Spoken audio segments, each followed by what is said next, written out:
Konnichiwa, Tokyo. Very, very happy to be here. I love this city.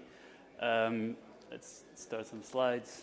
So my name is Jose Marcelino. I was already introduced very well, and they explained that I worked on the helium developments at RAK Wireless, where we shipped over 200,000 gateways. And now I'm leading new sensor types at the company. So I'm here today to talk about a very exciting area for me now, which is the stickers, trackers. And it's funny that I came to Tokyo to explain stickers, because stickers are such a big part of Japanese culture. I know that you start in the schools by decorating your notebooks, and also on shrines, and even now on nails. So I'm hoping that eventually we can have a LoRa tracker on a nail. So I don't really need to explain that stickers are very intuitive to use. Everyone knows how to apply it, and they are very intimate as well. So they connect the object they attach to.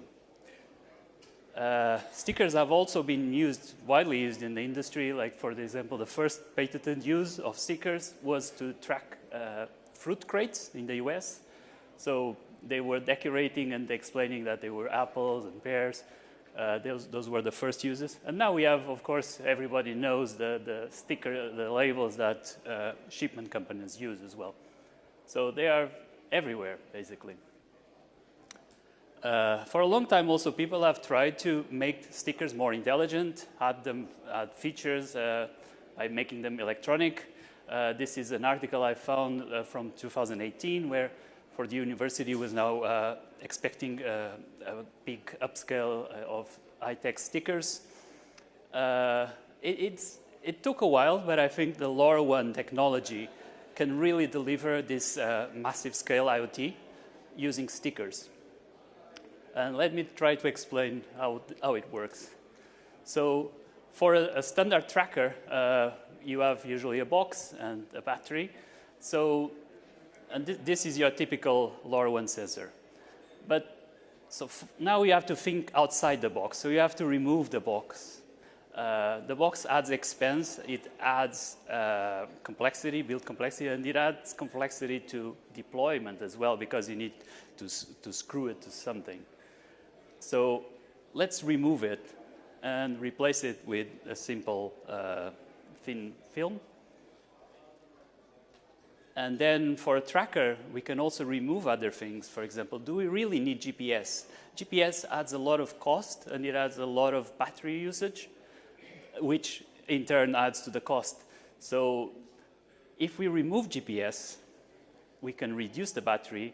We can also probably remove the accelerometer, because we can just use another way, and then we can make if we remove the box already, so everything is reducing the costs and the complexity. And that's how we reach to a sticker. This is the current sticker, so it's very, very thin and very small. But now you're thinking, if I remove the GPS, how can I know the location of the device? Unfortunately, my experience from Helium is that the network had a very high density of gateways. And by using geolocation, so by triangulating the location of the sticker, so the sticker is sending a LoRa message, all the gateways are picking it up. And because LoRaWAN is such an open technology, and you can access both sides of the protocol, so you can have the node, and also from the network side, you can get all the information, the radio signal strength, everything from the network. And on Helium, that's really extreme, because on some areas you have such a high density of gateway that even like 8 or 10 gateways can see the device. So that will give you a very accurate location, actually. And at the same time, you can also be transmitting very important information, such as temperature. So now if you're tracking fruit or wine, expensive wines, this sticker really comes to play. So how are we working now? So we just launched this product recently. We've had a huge interest on it. We are working now with 2 location providers, so you don't need to do your own geolocation algorithm. So the first provider is 1663 Resolve. This is a company that came from the Helium project originally, the founders. And we're also working with TrackPack. These are cloud companies, so you only need to register the sticker with them, and they will handle all the geolocation. And now today, I'm also announcing that we are open sourcing the sticker, because we get so many requests from people that want to add features to it. So they want to track different parameters, magnetic fields, Wi-Fi sniffing, for example, to improve the location sensing. But we cannot cope with all the requests that we get. We just open source the design. So if you have an electronics designer, they can take our design of this one, change it, add Wi-Fi, add any feature you want.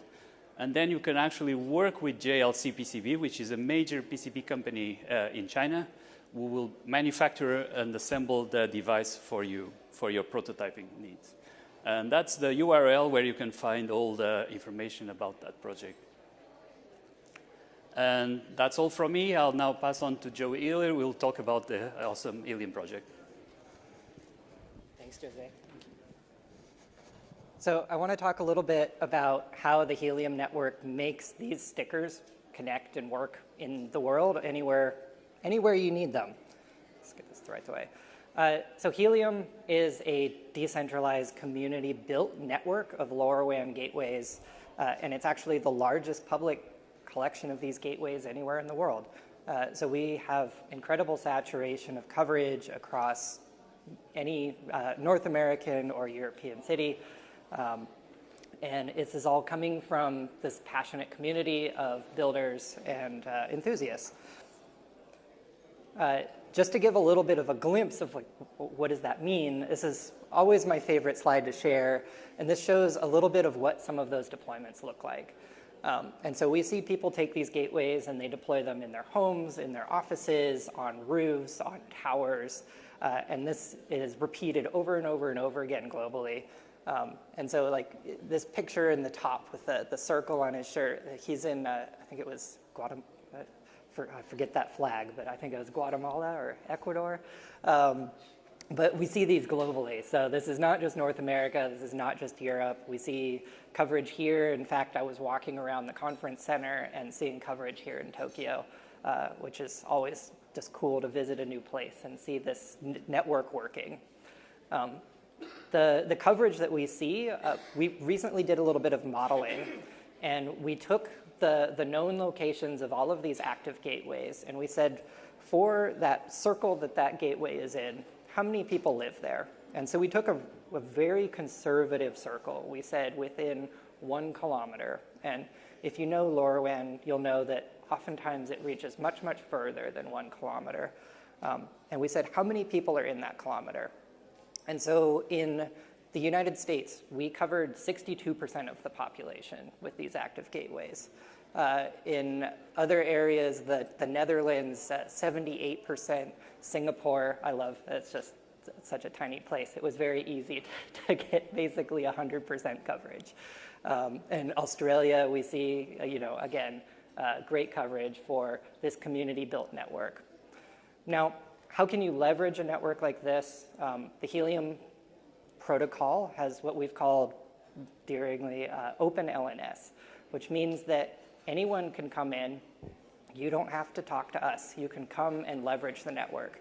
There's an ecosystem of builders who have already taken this coverage, and they will provision a device for you and let that connect to the Helium network. Or you can come in with your own LoRaWAN network server. Should have put that up front. LNS stands for LoRaWAN network server. And you can plug that into the Helium network, and you can immediately start routing data from this global collection of gateways to your own applications.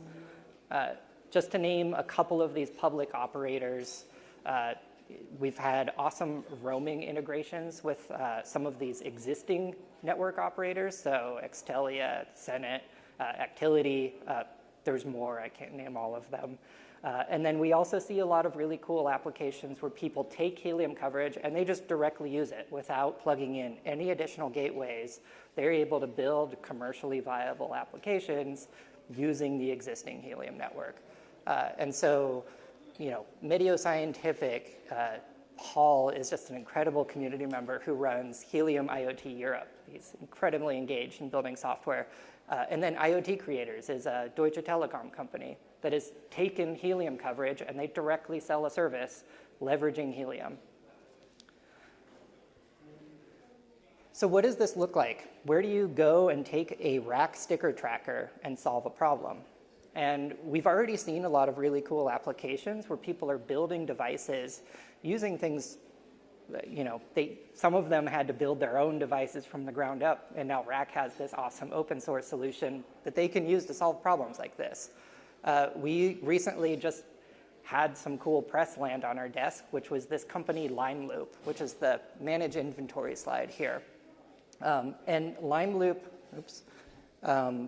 they use reusable packaging to decrease the carbon footprint of companies by sending any of the products that a company buys through this reusable package and giving that customer additional analytics, better user experience, and a lower carbon footprint by taking this highly reusable package and putting a LoRaWAN sensor in there so that it can relay back to HQ and they can have better insights around how that device is performing. And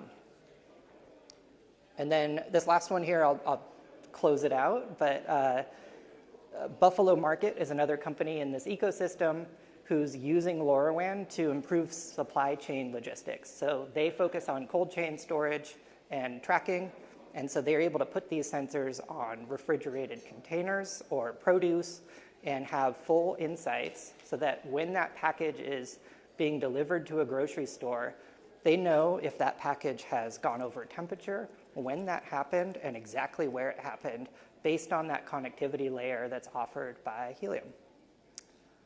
And so that'll close that out for me. Thank you. I'm excited to see what other folks build on these platforms. Thank you.